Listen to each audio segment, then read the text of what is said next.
My bad for missing you guys yesterday. I had a few of you reach out to me asking me why I didn't upload anything yesterday.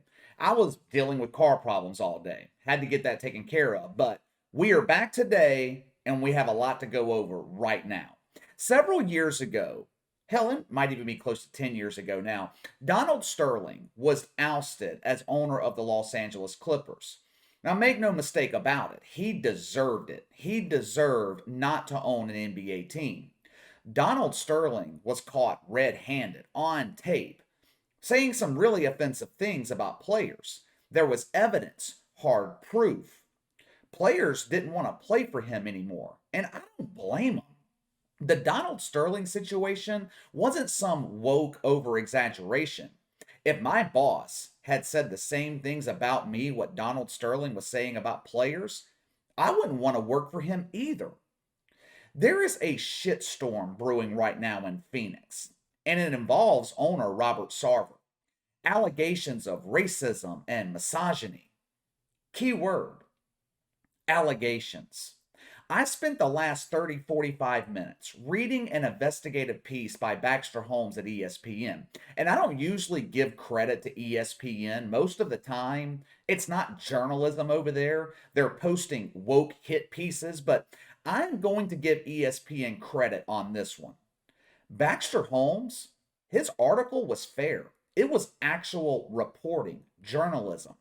He presented both sides, allowed the reader to decide what they wanted to believe. That's how it's supposed to work.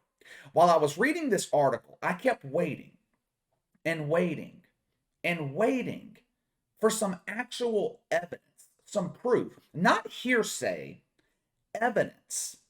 When you are making allegations this serious, I want to see some proof, not just the words from disgruntled employees. Here's what we are about to do today. I'm going to share with you some key points of this investigation, and I'm going to give you my take on it. There seems to be a lot of confusion surrounding what contributes, or constitutes, I should say, racism and misogyny. The problem with both of those things is they are open to interpretation a lot of times. What you deem racist, I might not. What you deem misogynistic, I might not. The thing is, you just don't know how other people are going to see something. The first thing that caught my attention in this investigation was that Robert Sarver was accused of hiring Earl Watson as the Suns head coach because he was black. Sarver allegedly said that he hired Earl Watson because he felt like a black head coach could better relate to young black players. Apparently, that constitutes racism. But wait a minute now, wait a minute. This already isn't making sense. Anytime a white head coach is hired in the NBA, Stephen A. Smith likes to claim white privilege. One of the key parts of his argument is that he believes a black coach can better relate to black players. So, how come when Stephen A. Smith makes that point, it's acceptable, but when Robert Sarver does the same exact thing, it's racist? You can't have it both ways. There is this notion that if a black person says or does something targeted towards black people, it's okay. But if a white person does the exact same thing, it's racist. That's not how it should work. It's either racist or it's not. Earl Watson ended up being fired by Robert Sarver. He claims he was fired because he refused to part ways with Clutch Sports, who was representing him at the time. Apparently, Rich Paul insulted Robert Sarver at some point on a phone call, and he wanted Earl Watson to fire him as his agent. Watson asked Robert Sarver, "Do you know what the optics of this looks like? A white owner asking a black man to fire his black agent." Hmm. What? What the hell does race have to do with this? He wanted you to fire Rich Paul because he didn't like him. He didn't want him associated with his organization. And look, an NBA owner should not be pushing a coach or a player to fire their agent. That's bullshit. I don't like it. But it had absolutely nothing to do with race. Earl Watson ended up getting fired a few days later. Of course, it was a racial thing. It was the optics. He fired me because I didn't part ways with Rich Paul. Now, that may or may not be true. I don't know. But let's look at the real optics here. Earl Watson was 33 and 85 as the Suns head coach. They started the 2017 season 0 and 3, losing 3 games by a combined 92 points.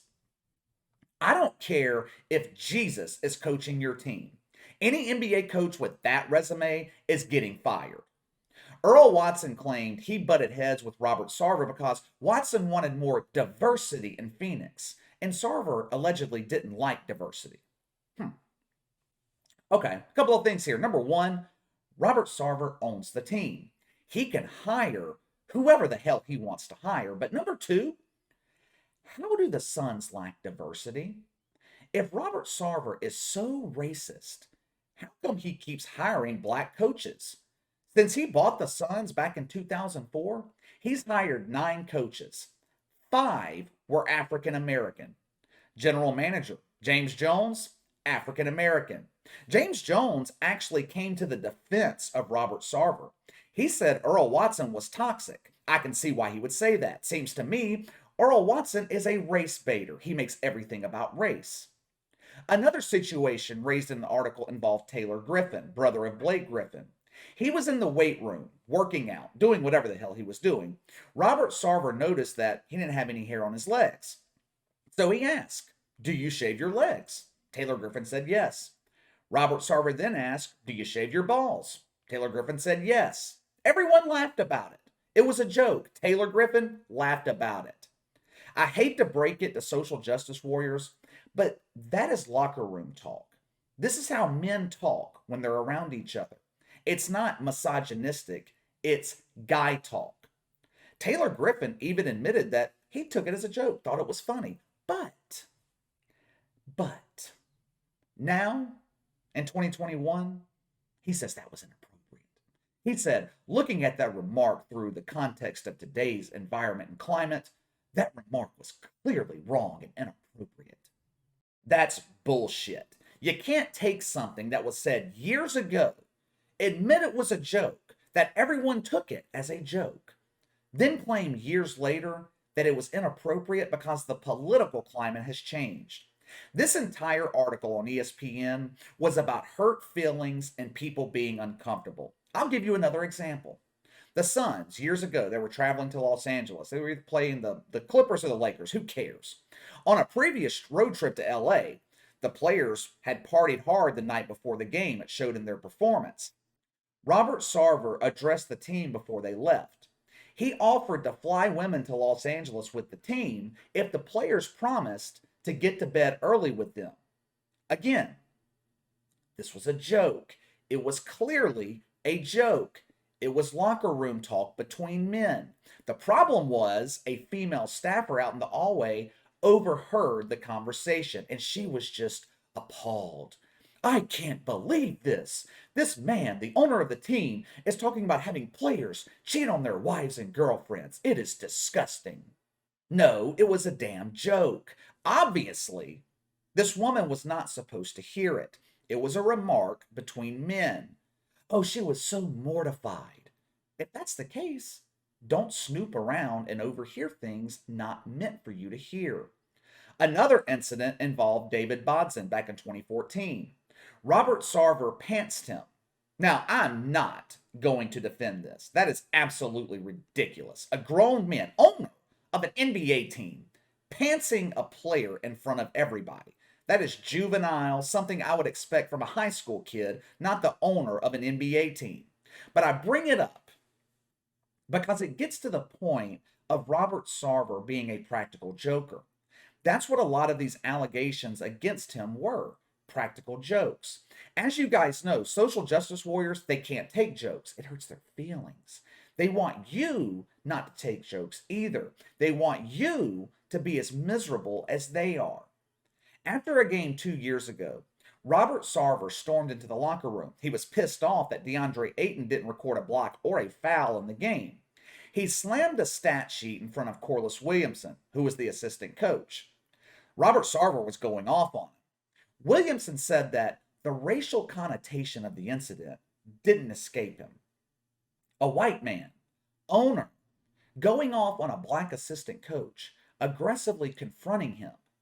That's racist, racial connotations. No, no. That is a team owner pissed off about a player's performance and confronting the coach who works with that player. If Corliss Williamson were white, Robert Sarver was black, would that same confrontation be racist? Would it have racial connotations? Several female employees came forward, claimed that they were victims of verbal barrages from male executives and managers. It was so bad. My boss was yelling and berating me for messing up. Once again, this is not misogyny. It's business. Look, I don't think it's effective for managers or executives for that matter to yell or lose control with their subordinates, but it happens. Have you ever had your ass chewed out by your boss? I've had it happen before when I worked for someone else. I didn't cry in my coffee. I fought back. I didn't run to HR. I stood up for myself. Just because someone yells at you, it doesn't make it racist or misogynistic or harassment. A couple of weeks ago, I made a comment about men, especially white men, in positions to hire people for jobs, being hesitant to hire women. This is what I was talking about. If you're a dude managing a woman in today's climate, you have got to be careful how you approach her. Will she take this as harassment? If I scold her, will she call it verbal abuse? If I make a joke to another guy and she's around, will she take it the wrong way?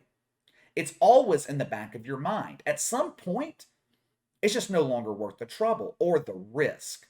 I remember when I was a manager a few years back, I was hiring for a position. At the time, there were 5, maybe 6 of us in the office, all dudes. We had been working together for years at that point. The office banter was what you would expect with 6 men working together. I interviewed a woman for the job, and I was actually going to hire her. I was young. I might have been 28, 29 years old.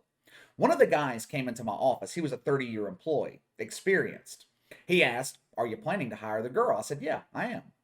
I'll never forget what he told me. He said, "Listen, if you hire this woman, the dynamics of the office are going to change. We will no longer be able to joke around. We can't talk the way we talk now. You're going to have to watch what you say. You're going to have to be careful. You need to take that into consideration."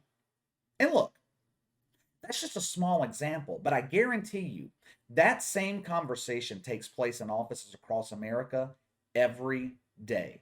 This Robert Sarver situation in Phoenix is a prime example as to why those conversations take place. It might not be right, but it's the truth. It happens. Now, I'm not going to defend Robert Sarver because I just don't know enough about what happened. We don't have enough information. Like I said, the entire article on ESPN was nothing but hearsay. I can't tell you how many times in that one article I read the words, "It made me uncomfortable." Just because you're uncomfortable doesn't mean someone is a racist or a misogynist. James Jones has come to the defense of Robert Sarver. Hell, ultra woke Steve Kerr came to the defense of Robert Sarver. I'm sure more information will be released over the next week or so. Adam Silver in the NBA, I think they've already launched an investigation into this. We will see what comes of it. But as of right now, these allegations against Robert Sarver, it just seems kind of questionable to me. Is he hard to work for? Seems like it. Does he make people uncomfortable? Yeah, he does. Does he say things that emotionally weak people find offensive? Obviously. Has Robert Sarver used the N word in the past? If I had to guess, I would say yes, but I don't know. And that's the point here. We don't know. We'll probably never know. There is no need to rush to judgment. I will say this. I find it hard to believe that Robert Sarver could be racist, but continue to hire black coaches and general managers. I just find that hard to believe, but that's just me. Let me know what you guys think of what's going on in Phoenix. Sound off in the comments below. Make sure to like and subscribe. Click the notification bell to receive all notifications from the channel. Best way to contact me is by email at btlkc84@gmail.com, kc_btl84 on Twitter. I'll see you guys later.